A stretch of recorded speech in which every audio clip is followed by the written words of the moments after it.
Bom dia! Estamos aqui para mais um tempo com Deus, nosso devocional diário com oração. Todos os dias, 7h30 da manhã, a gente se encontra por aqui. Seja bem-vindo, Aécio. Hoje, dia 6 de outubro. E a nossa palavra é responsabilidades esmagadoras. Enquanto o pessoal vai chegando aqui para a live, eu vou abrindo a Bíblia para economizar o nosso tempo depois. Nossa palavra hoje é de Neemias.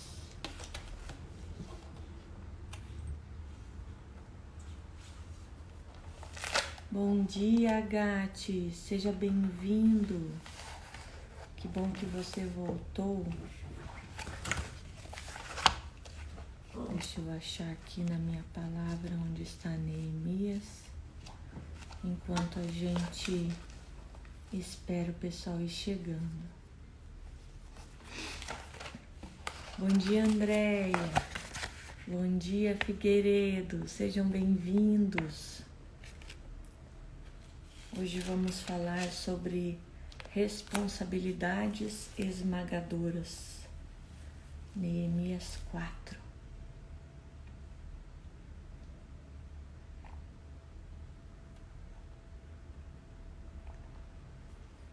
Hoje minha adolescente tirou meu tripé do lugar. Foi fazer TikTok, não deu tempo nem de eu conseguir o tripé de mesa de volta. Tô um pouco diferente aqui, sofrendo. Mas vamos lá, vai dar certo. Chegou no horário hoje, Andréia, que bom. Vou começar a leitura para vocês, pra gente não atrasar. Quando o desfecho da Segunda Guerra Mundial ainda era incerto, Franklin Roosevelt morreu e Harry Truman teve de assumir a presidência dos Estados Unidos, no meio da guerra. Quando me disseram o que aconteceu ontem, pensei que era... desculpe, gente, pulei uma linha. No dia seguinte, o presidente Truman disse aos repórteres, quando ele soube que Roosevelt tinha falecido: quando me disseram o que aconteceu ontem, pensei que a Lua, as estrelas e todos os planetas tinham caído sobre mim. Bom dia, César, seja bem-vindo. O peso da responsabilidade, que ele sentiu. Imagina você, da noite para o dia, virar presidente dos Estados Unidos no meio de uma guerra. Certamente, Truman enfrentou responsabilidades esmagadoras. Neemias foi um grande líder que também enfrentou fardos devastadores. Acompanhado de judeus que haviam retornado do exílio da Babilônia, quer dizer, os judeus tinham sido invadidos, e aí Nabucodonosor levou todos os melhores para a Babilônia para servirem como eunucos, escravos. Então a Babilônia levou o melhor do povo, a elite, os mais inteligentes, os mais fortes, e deixou na cidade Jerusalém. Deixou em Jerusalém apenas as pessoas que politicamente não tinham poder algum, que eram servos, como se fosse, hoje em dia a gente chama dos caseiros, Você tem uma chácara e deixa um caseiro morando lá. Então, Nabucodonosor manda um líder para governar Jerusalém e deixa na cidade somente as pessoas que não interessavam intelectualmente ou fisicamente para ele, porque todos aqueles que poderiam se levantar em guerra contra a Babilônia foram levados escravos. Então, por isso que fala que eles haviam retornado do exílio da Babilônia, os judeus, alguns deles junto com Neemias. E Neemias foi incumbido da tarefa de reconstruir os muros de Jerusalém, que haviam sido derrubados por causa da guerra. Bom dia, Felipe. Bom dia, Axi. Que bom que vocês estão aqui. Em meio à terrível oposição que o próprio povo fazia porque eles não queriam que os muros fossem reerguidos, Neemias não se deixou intimidar pelas zombarias e ameaças do inimigo. Pelo contrário, aquele homem de Deus organizou uma estratégia dupla de construção e de defesa militar, fundamentando os seus esforços na oração. Ele disse: porém, nós oramos ao nosso Deus e como proteção pusemos guarda contra eles, de dia e de noite. É a passagem de Neemias 4, versículo 9, que a gente vai ler daqui a pouco. Bom dia, pastora Adri, seja bem-vinda. Neemias estava se referindo às contínuas ameaças que os trabalhadores enfrentavam, ajudando eles a concentrar-se em Deus. Ele dizia: não temam os seus inimigos. Lembre-se do Senhor, que é grande e temível. Neemias colocava os operários para reconstruir os muros, uma mão com a espada e a outra com a marreta. Você está enfrentando responsabilidades esmagadoras hoje? Se você orar pedindo a ajuda de Deus e um plano prático de ação, poderá receber forças para completar a sua tarefa. Hoje eu estou entrando num tempo de responsabilidades esmagadoras. Bom dia, Pri, seja bem-vinda, amiga. Quanto tempo? Eu tenho aqui comigo 6 projetos diferentes para serem feitos. Alguns desses clientes têm prazo já, data marcada para inauguração de loja, e eu não estou conseguindo gente para me ajudar a desenhar, para acelerar a execução do projeto. Então, isso, por exemplo, é uma responsabilidade esmagadora. Você ter um cliente com prazo fechado e ter uma dificuldade para conseguir cumprir esse prazo porque a tua agenda está muito cheia, a tua demanda está alta. É um dos exemplos. Mas aqui o exemplo de Neemias era a oposição que se levantava contra ele. Ele recebia ameaças constantemente. Qual a sua estratégia para enfrentar os problemas que surgem na sua vida? Será que você deixa para consultar a Deus em último ou em primeiro lugar? O normal é que a gente se desespere, ligue para algum amigo, comente, peça conselho, peça ajuda, mas a gente deixa Deus por último normalmente, não é mesmo? E justamente Ele que tem a resposta certa para você. É um exercício, é uma questão de prática, a gente aprender a consultar Deus em primeiro lugar. Precisa ter consciência se você não tem esse hábito ainda. Deus nos convida a lançar sobre Ele aquilo que está sendo lançado sobre nós. Ele fala do fardo, né? Se não me falha a memória, está em Mateus 11, que diz que o fardo dele é suave e o jugo dele é leve. E ele nos convida a trocar de fardo com ele, para que o peso da responsabilidade que está sobre nós recaia sobre ele e que a gente use as estratégias dele para vencer as nossas guerras.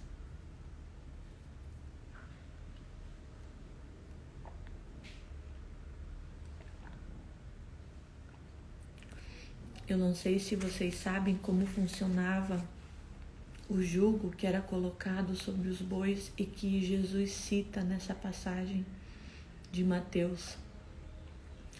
Para arar a terra era colocado um jugo que é uma espécie de coleira, mas ela fica por trás do boi e ele funciona com 2 animais.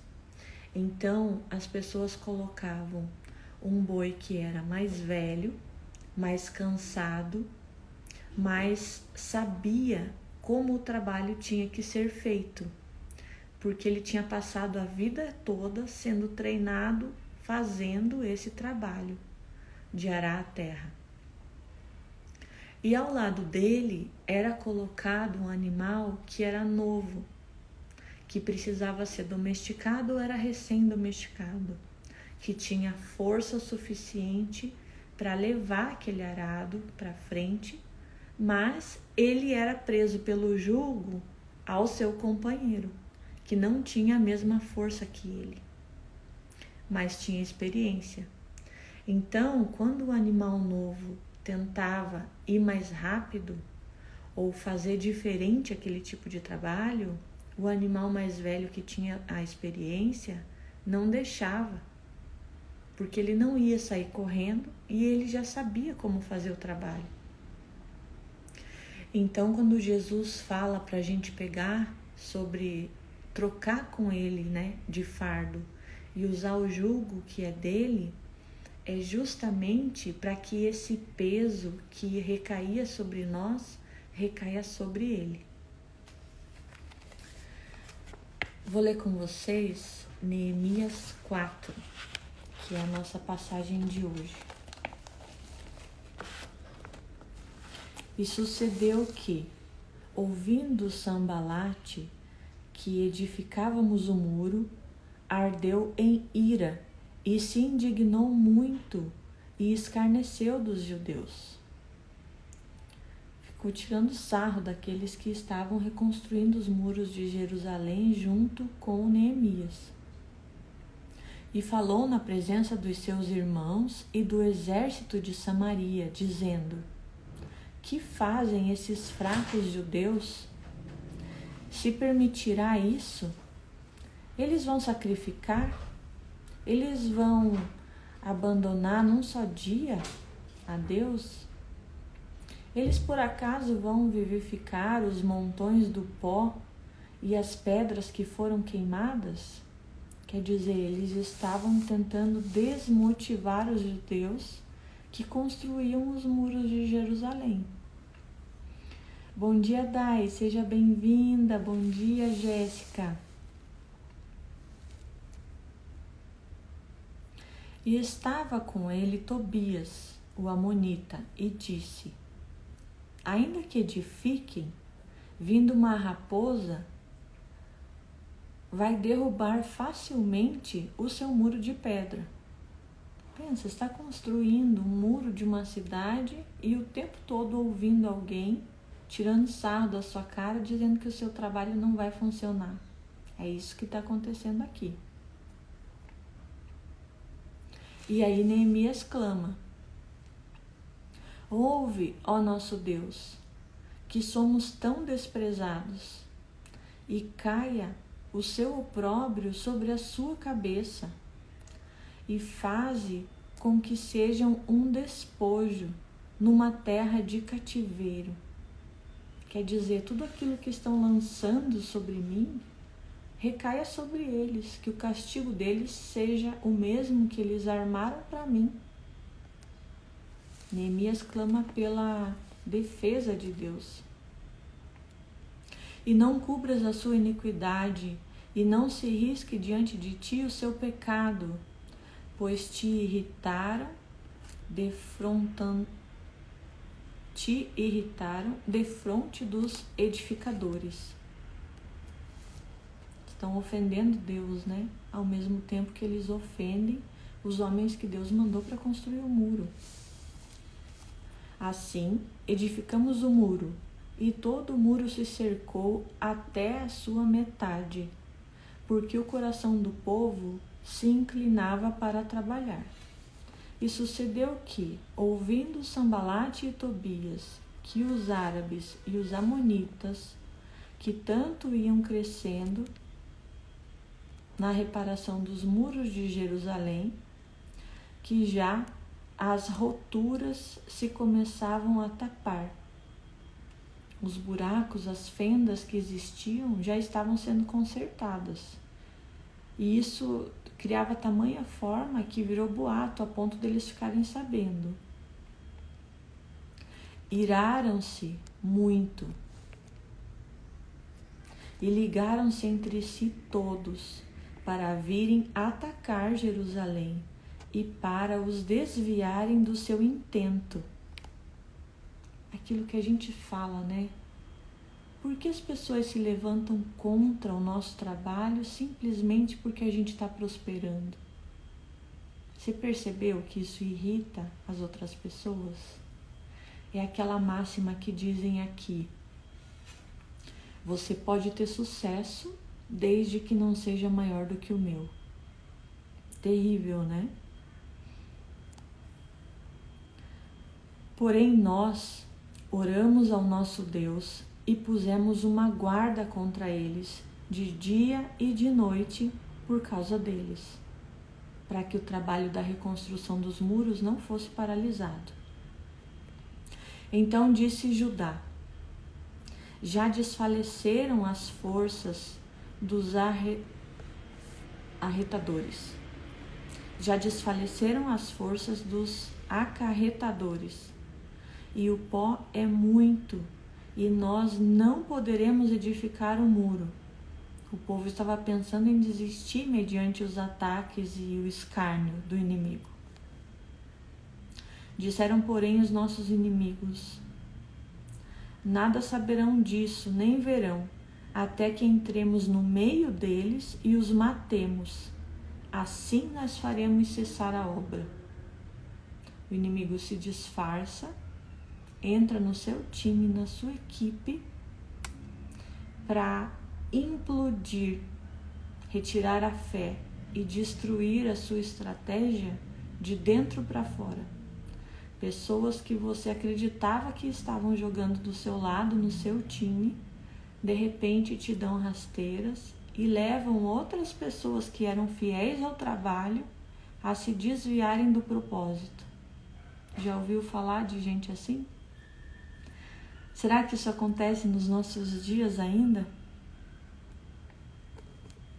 E sucedeu que, vindo os judeus que habitavam entre eles, 10 vezes nos disseram que de todos os lugares voltavam até nós, pelo que pus guardas nos lugares baixos, atrás do muro e dos altos muros, e pus o povo pelas suas famílias com as suas espadas, e com as suas lanças e com os seus arcos.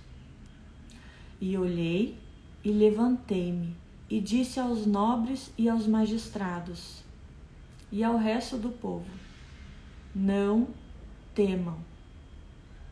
Essa foi a instrução da liderança, do líder que estava vendo que o povo estava sendo atacado fisicamente e emocionalmente, psicologicamente, para que paralisassem o que eles estavam fazendo.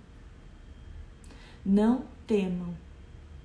Lembre-se do Senhor, grande e terrível, e pelejai pelos vossos irmãos.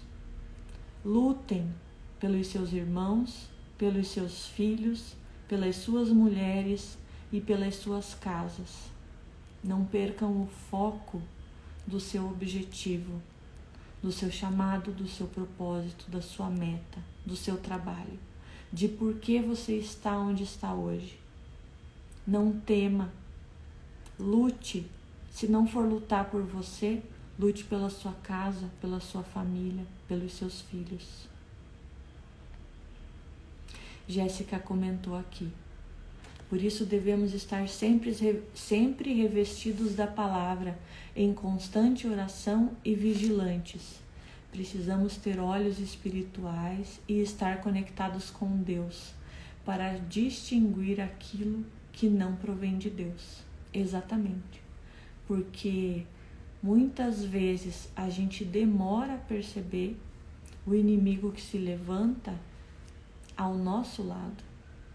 Porque antes de se levantar, ele está minando a nossa vida, a nossa equipe, a nossa autoestima.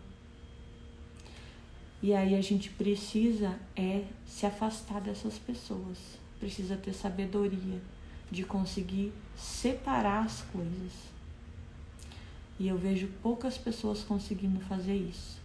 Em prol do politicamente correto, as pessoas continuam convivendo com aqueles que acabam destruindo os seus sonhos, destruindo a missão que Deus colocou na sua mão, o seu chamado, o seu propósito, ou até mesmo o seu trabalho na sua profissão. E aí depois disso vem a vitória. Sucedeu que, ouvindo os nossos inimigos, que nós sabíamos e que Deus tinha dissipado o conselho deles, a fofoca tinha virado pó, porque eles estavam firmados em Deus e não estavam mais usando as ameaças como guia para as suas atitudes. Todos voltamos ao muro, cada um fazendo a sua obra. E sucedeu que, desde aquele dia, metade dos meus moços trabalhavam na obra e a outra metade deles tinha lanças, escudos, arcos e couraças. E os chefes estavam por trás de toda a casa de Judá. Os que edificavam o muro e os que traziam as cargas e os que carregavam, cada um com uma mão fazia a obra e na outra tinham as armas. E os edificadores, cada um trazia sua espada cingida nos lombos e edificavam. Quer dizer, eles estavam trabalhando com as mãos, mas tinham no cinturão a sua própria espada para lutar. Então esteja fazendo aquilo que você precisa fazer, mas o tempo todo alerta, sabendo que o seu inimigo está ao derredor, como fala na palavra, procurando a quem possa tragar, a quem possa derrubar. E carregavam cada um com uma mão a sua espada e a obra fazia com a outra mão. Edificavam o muro e os que tocavam a trombeta estavam junto comigo. E disse eu aos nobres e magistrados e ao resto do povo: grande e extensa é a obra, e nós estamos apartados do muro, longe uns dos outros. Cada um pegava um trecho do muro para fazer. Então eles precisavam, cada um, ter a sua própria defesa. Não se fiar na pessoa que está do seu lado para se defender, para te ajudar na sua defesa. Eu tenho uma pastora que ora por mim. Sim, mas a guerra é sua. Quem vai ser atacado é você. Quem precisa de defesa é você. Pode ser que não dê tempo da sua pastora chegar até o problema para orar e ajudar no teu livramento. Então você precisa estar armado, você precisa estar pronto ao mesmo tempo em que você constrói a sua obra, o seu muro. Que interessante isso, né? O alerta que Deus deixa pra gente.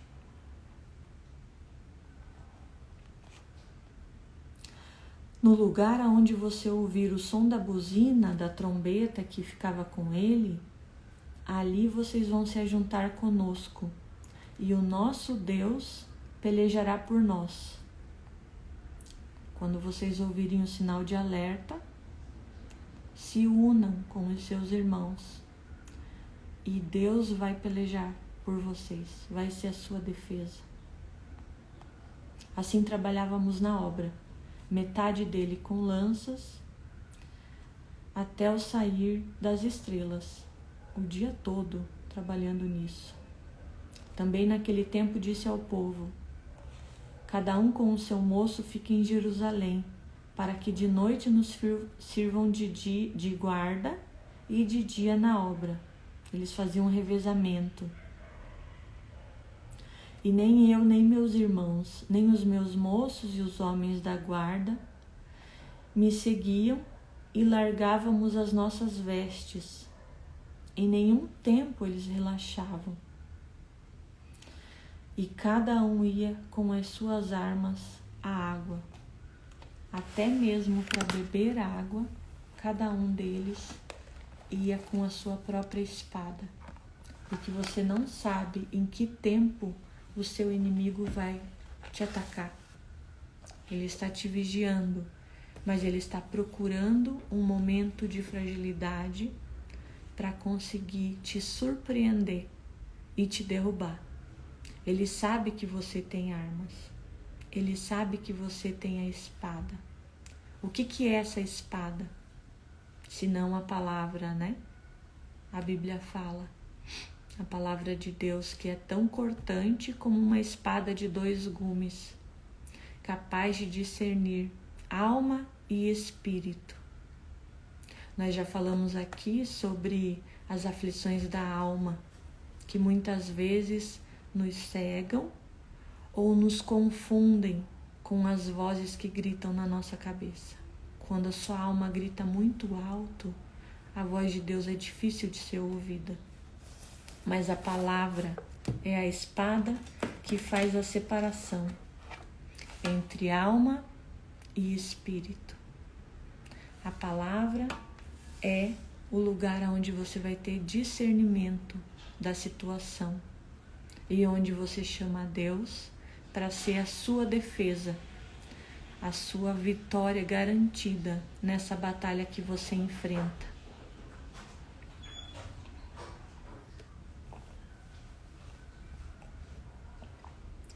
É por isso que todos os dias nós voltamos aqui fazer o nosso devocional.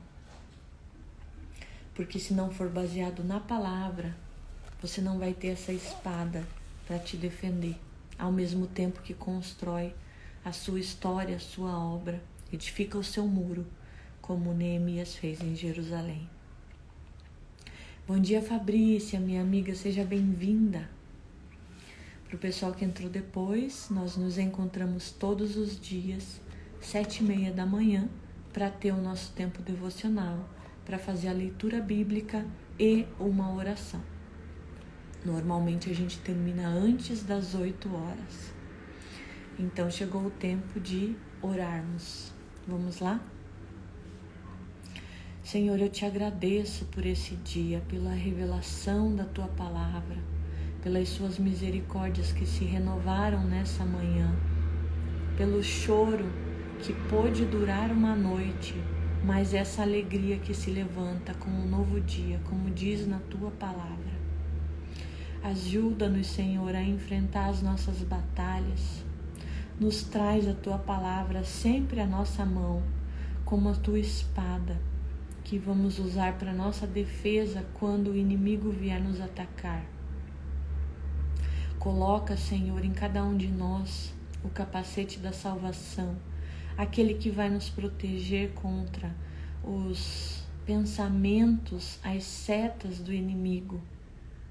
Que essa espada seja a nossa arma de defesa, para que nenhuma ideia ruim se implante na nossa mente, para que a gente consiga se defender quando um inimigo se levantar, mesmo que dentro do nosso time, ao nosso lado, mesmo que muitas vezes sejam nossos irmãos dentro da igreja, tentando nos fazer desistir, tentando escarnecer, tirar sarro daquilo que a gente está fazendo, da nossa fé, dos nossos sonhos. Nos ajuda, Senhor, a ter esse discernimento, a tirar essas pessoas de perto de nós, a nos defender de uma forma correta, ao mesmo tempo em que nós edificamos o muro, ao mesmo tempo em que nós construímos os sonhos, seguimos o propósito e andamos no chamado que o Senhor tem para nós. Traz, Senhor, o nosso escudo de defesa, a nossa fé. que é aquela que vai nos capacitar para continuar firmes em todo o tempo, sem sermos atacados e assim continuar trabalhando no que nos foi proposto. Nos ajuda a edificar essas muralhas, Deus. Nos ajuda a lembrar que o Senhor é aquele que fica em primeiro lugar quando precisamos de conselho. Nos ajuda dissipando tudo aquilo que é ataque, transforma em fumaça, que simplesmente desaparece. Nos dá o entendimento, a revelação de tudo aquilo que nós precisamos para continuar edificando a nossa obra. Nos dá força para construir e a estratégia certa para não sermos atacados. Vem ser a nossa defesa, Deus, em todo tempo ao nosso lado. Nós te pedimos em nome de Jesus. Amém. Amém. Então, gente, é isso. Nós nos vemos amanhã de novo, 7h30 da manhã. Estou esperando vocês para ter mais esse tempo com Deus, com essa palavra de devocional e a oração final. Que Deus abençoe o seu dia. Faça um excepcional dia. Não permita que os ataques que acontecem na sua vida, à sua volta, através de outras pessoas, paralisem aquilo que você está fazendo. Continue trabalhando, continue sonhando e não permita que nenhum pensamento que se levante contra o seu plano venha te paralisar. Venha buscar sempre a resposta de Deus em primeiro lugar, porque é Ele quem te dá não só a direção, mas a força para seguir. Beto, seja bem-vindo. Nós estamos finalizando. Amanhã te espero aqui, 7h30 da manhã, para fazer o nosso devocional e uma oração, tá bom? Beijo para vocês, gente. Bom trabalho, bom dia e amanhã nos vemos de novo. Que bom que você gostou, Jéssica. Volte amanhã, tô te esperando. Gente, tamo junto, até depois do fim. A live fica salva naquela aba de vídeos e eu coloco também no meu YouTube. Se você ainda não me segue no canal do YouTube, tem um link na bio do meu Instagram para você poder seguir, tá bom? Mona Liz, você acabou de entrar, mas a gente tá finalizando. Te espero amanhã 7h30 pra gente ler a palavra, ouvir um conselho, uma revelação de Deus e uma oração, tá bom? Beijo, gente. Deus abençoe vocês. Bom trabalho, bom dia.